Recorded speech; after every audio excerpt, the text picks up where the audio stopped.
عموماً ہم لوگ یہ بات سنتے ہیں جب کسی سے کہا جاتا ہے کہ بھئی اس کی غیبت نہیں کرو، اس کی برائی نہیں کرو، یہ گناہ کبیرہ ہے، اس کی شریعت اجازت نہیں دیتی، تو سامنے والا آگے سے جواب میں کہتا ہے کہ یہ تو میں اس کے منہ پہ بھی کہہ سکتا ہوں، میرے سامنے آئے گا میں اس کو تب بھی کہہ دوں گا۔ تو یہ بات ہمیں معلوم ہونی چاہیے کہ جہاں غیبت کرنا یہ گناہ کبیرہ ہے، وہاں کسی مسلمان کو اس کے منہ پر طعنہ دینا، اس کی خامی بیان کرنا یا اس کے گناہ پر اس کو عار دلانا، یہ بھی گناہ کبیرہ ہے۔ حضور علیہ الصلوۃ والسلام نے ارشاد فرمایا، من عیر اخاہ بذنب لم یمت حتی یعملہ، جس نے کسی مسلمان کو اس کے گناہ پر طعنہ دیا، عار دلایا۔ عار دلانے کا کیا مطلب؟ عار دلانے کا یہی مطلب ہوتا ہے کہ انسان اس کو کہے کہ تم تو نماز نہیں پڑھتے، تم تو یہ نہیں کرتے ہو، مجھ سے بڑی تم نصیحت کی باتیں کرتے ہو، خود بڑے تم شریف بنے پھرتے ہو، حالانکہ تمہاری حرکتیں یہ ہیں وہ ہیں۔ اس کو کہا جاتا ہے گناہ پہ عار دلانا، کسی کو طعنہ دینا۔ آپ نے فرمایا اگر کسی نے کسی کو اس کے گناہ پر عار دلائی، یہ شخص اس وقت تک نہیں مرے گا جب تک خود اس گناہ میں مبتلا نہ ہو جائے۔ تو اس لیے کسی کو منہ پر طعنہ دینا یہ بھی کوئی جرت اور بہادری کی بات نہیں، یہ بھی ناجائز اور حرام ہے، اس سے بھی بچنا چاہیے۔ قرآن کریم میں اللہ تعالیٰ نے ارشاد فرمایا، وَيْلٌ لِكُلِّ هُمَزَةٍ لُمَزَةٍ، کہ تباہی اور بربادی ہو ہر ایسے شخص کے لیے جو پیٹھ پیچھے غیبت کرتا ہو اور سامنے منہ پر طعنہ دیتا ہو۔ اس آیت کا مفہوم ہی یہ ہے کہ پیچھے غیبت، پیٹھ پیچھے برائی کرنے والا، غیبت کرنے والا وہ بھی گناہ کبیرہ کا مرتکب ہے، اور سامنے منہ پر طعنہ دینے والا وہ بھی گناہ کبیرہ کا مرتکب ہے۔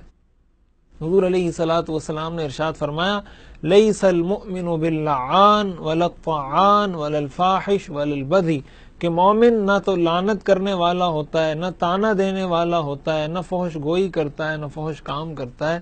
تو ایک مسلمان کو اسلامی معاشرہ قائم کرنے کے لیے جو تعلیمات قرآن اور حدیث کی طرف سے دی گئی ہیں، اس میں بنیادی کردار اس بات کا ہے کہ مسلمان دوسرے مسلمان کے بارے میں اپنی زبان کو بند رکھیں،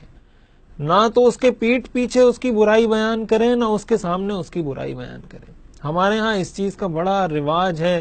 اور خصوصاً اگر کوئی شخص اپنے گناہ سے توبہ کر لیتا ہے، اس کے کسی ایسے گناہ پر اس کو عار دلانا جس سے وہ توبہ کر چکا ہے، یہ تو بہت ہی خطرناک ہے۔ اس لیے کہ حدیث شریف میں فرمایا گیا، التائب من الذنب کمن لا ذنب لہ، گناہ سے توبہ کرنے والا ایسا ہے گویا اس نے گناہ کیا ہی نہیں۔ قرآن کریم میں اللہ تعالیٰ نے ارشاد فرمایا، الا من تاب وآمن وعمل عملا صالحا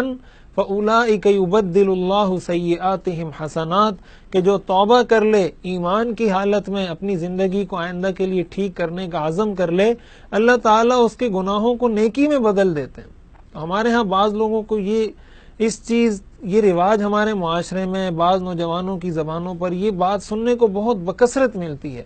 کہ کسی کو اس چیز کا طعنہ دیا جاتا ہے کہ 10 سال پہلے تک تو یہ کرتا رہا، ابھی تک خود نمازیں نہیں پڑھتا تھا، ابھی تک یہ کرتا تھا، اور ابھی ہمارے سامنے بڑا صوفی بنا ہوا ہے۔ تو یہ وہ چیزیں ہیں جس کی شریعت اجازت نہیں دیتی، اور یہی چیز میاں بیوی کے درمیان ہو، اولاد اور والدین کے درمیان ہو، بہن بھائیوں کے درمیان ہو، پڑوسیوں کے درمیان ہو، رشتہ داروں کے درمیان ہو، ہمارے ہاں تعلقات کی کشیدگی کی بہت بڑی وجہ اور بہت بڑا سبب وہ اس گناہ میں مبتلا ہونا ہے۔ اگر بیوی شوہر کو اس کی غلطیوں پر طعنے دینا چھوڑ دے، اور شوہر بیوی کو اس کی غلطیوں پر طعنے دینا چھوڑ دے،